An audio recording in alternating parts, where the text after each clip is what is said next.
Hi, this is Sam Harris. I'm the Director for UAS Programs for Gates, and this is the start of something that we're going to have more often. We're going to try to have at least 4 of these a week, but this is going to basically be a video log, which is going to contain all kinds of information for our classes that are flying UAS.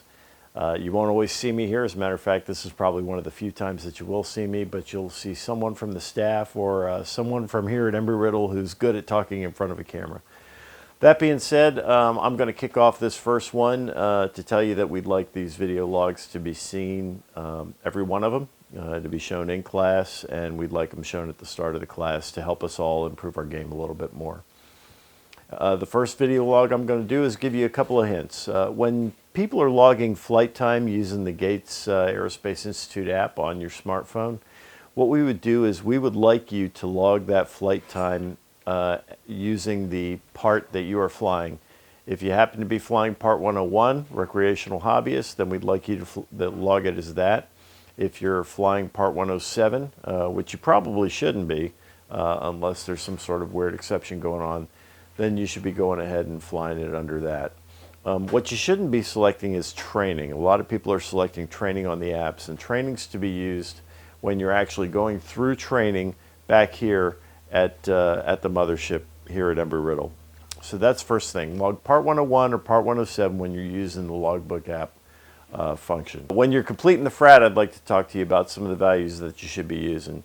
First of all, for fatigue, when you're measuring the fatigue hours of crew rest in the last night, you should be taking a look at the entire crew, and the person who has the least amount of hours is the value that should be going in there. If everybody on the crew has 8 hours, but someone got less than 4 hours of sleep, then find the category for less than 4 hours of sleep, and that's what the crew has. For all the other values, you want to be using for flight experience and recency of experience and that sort of thing. You want to be using that of the RPIC, the Remote Piloting Command.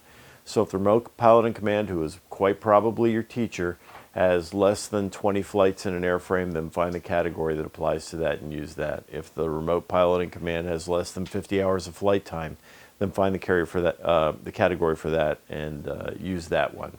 So just to be clear, fatigue, hours of rest should be the weakest link on the crew, and recency, experience, and total flight times, those should all reflect the RPICs.